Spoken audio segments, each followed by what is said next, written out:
Okay, we're going to do a little bit of background information on Will You Still Love Me Tomorrow?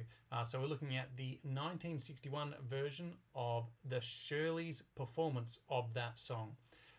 So here we go. 1961, what have we got happening? Let's see what happens here. Hey, got JFK with my little face in the corner. What else have we got? Go, bang. Oh. I've got to press this, that's right. We've got a bit of nuclear arms race, Cold War still happening. I think in 1960, the USSR did the biggest nuclear experiment ever. So that's still happening. So there's a bit of a nuclear arms race happening in the 60s. We've got the TV here. I thought I'd put it in there. We're also selling organs like this, only $5.99. Bargain. Pick yourself up one. I thought it was one of those pedal-powered organs for a bit, but it's not. I think it's an electric one. And I just put this picture in because I thought it was fun. I mean, they're in the 60s. They're racing in the dunes. Look at this truck in the background here. Look at the giant wheels, you know. Look at this guy just hanging on, going around the sand dunes. No seatbelt. Carefree. Love it. Look at this thing. Anyway, doesn't really matter. I don't know why I put that stuff in there. Just thought it was cool. That's what's happening in the 60s. So now, if we go a little bit before the 60s, so we're talking music now, into the sort of 40s and 50s. So in the 1940s, we've got big band swing being happening, and a little bit of bebop, but we're going to ignore bebop. So we've got 1940s big band swing, and you can see this is the start of rock and roll in the 50s with Fats Domino, and you can see you got a bit of both. You've got a bit of big band swing, you've got the instruments, you've got double bass, you've got the saxophone, you've got the jazz guitar, you've got the drum set. So you kind of got the rhythm section of big band swing, but then you have all the excesses and excitement of rock and roll. You've got a crowd screaming at the people. You've got old mate lying on the floor playing his saxophone solo. You don't have the swing dancing that you would have had for big band swing. So we're right in the middle of rock and roll here. So 1955, we have the start of rock and roll, as it's known.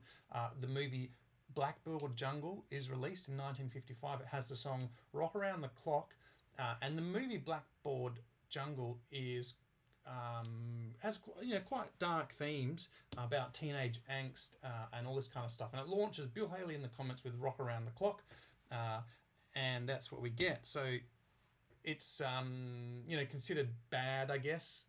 This is the chief of police here shutting it down. It's out of control. Teenagers out of control.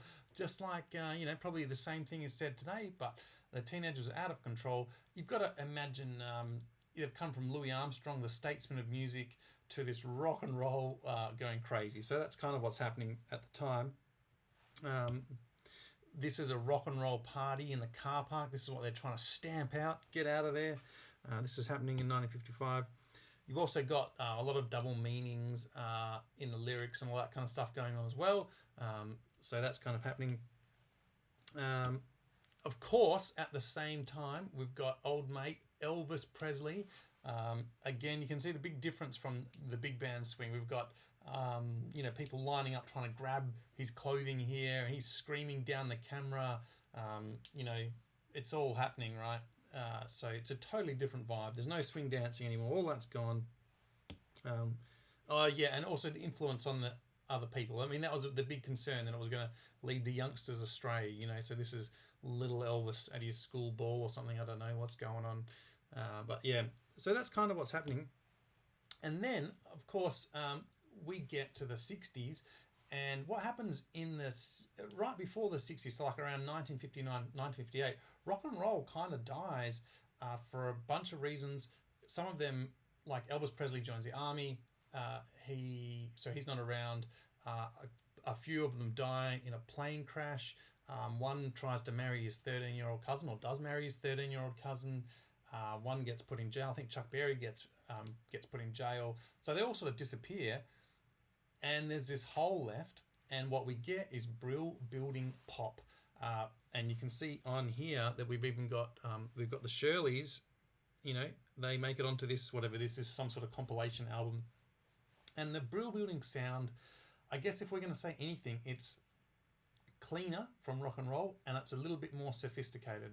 That's kind of what happened. And so what the brill building is it's a collection in the 60s of I reckon hundreds of music businesses. So you walk in the morning, you get a song written for you, you get it recorded, you get a producer, you get someone to write the sheet music out, you get everything done in this Brill building. It comes out the other end and starts getting performed and making lots of money. And that's what's happened with this song, Will You Love Me Tomorrow? These guys up here, these guys wrote it. This is Gerald Goffin and Carole King. And you can see, even just that photo, it's a little bit cleaner than all that other Elvis and rock and roll, and the chief of police doesn't need to get involved. And I would argue that it's also pop, right? It's true pop up here. Can you see where my pen is? It's popular for everyone, not just the teenagers. So that's what Brill building music is. And you can see, I think I've got a picture here of it being performed. Oh yeah, like I said, this is the Shirelles actually performing their song at a gala or fundraiser or something like this. This is the same concert. It's a benefit concert, salute to freedom. It's got Martin Luther King watching along. So, this is a long way from Elvis Presley and Chuck Berry and Bill Haley and the Comets and rock and roll. So, yeah, that's kind of what happening. Now, not to be confused with the fact that this music was all clean, this song, Will You Still Love Me Tomorrow, was actually banned in some places because it still had some themes that were too questionable in there. So, will you come over, what'll happen tomorrow after the night? Something like that. I can't remember exactly what the lyrics are. You should check out what the lyrics are, though, because that's probably important. Okay, so let's just go one more slide, and let's just talk a little bit about the music. So with rock and roll, what we get is we get a bit of a mixture, especially with like rock around the clock, of big band jazz and rock and roll. So, like if you think about rock around the clock, we've got...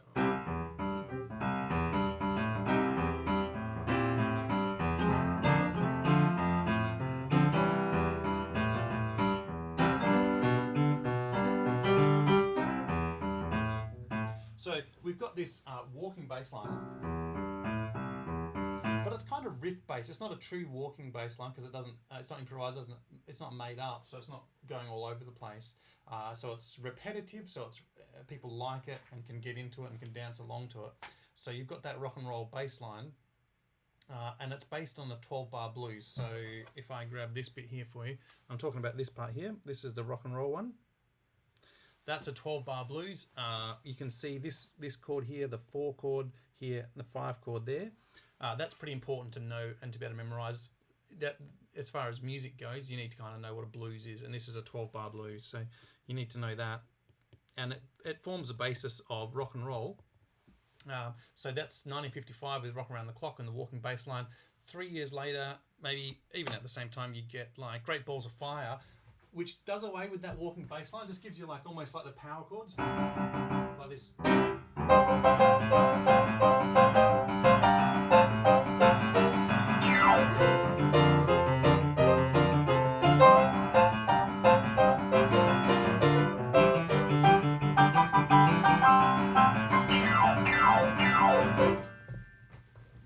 Bit of Great Balls of Fire for you. There you go. So that's that kind of sound. It gets a bit more in your face as it goes along, but still a 12-bar blues, and most of rock and roll is 12-bar blues.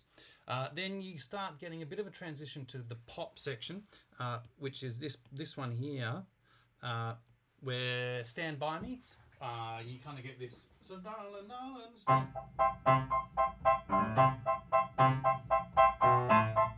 Oh yeah.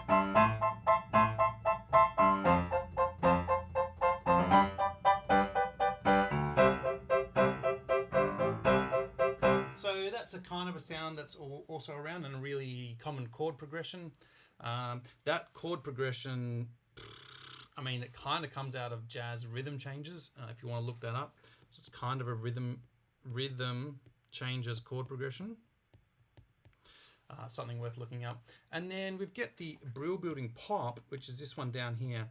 And in the Brill building pop, like I say, you get a slightly more sophisticated sound, where we've got some extra chords in here, and that starts to sound a bit like this. So it's a bit softer. What are we doing? How's this song go? What have I put? Oh, here's the extra chord.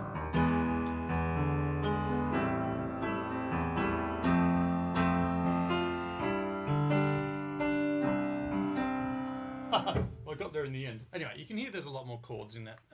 The Brill Building Pop, a little bit more sophisticated sound. Okay, so I hope that gives you a little bit of a background information into, into the Brill Building Pop sound. Will You Still Love Me Tomorrow? That's what we're doing. All right, see you later and enjoy. What a terrible sign off. See you soon. No, that doesn't work either. Okay, bye-bye.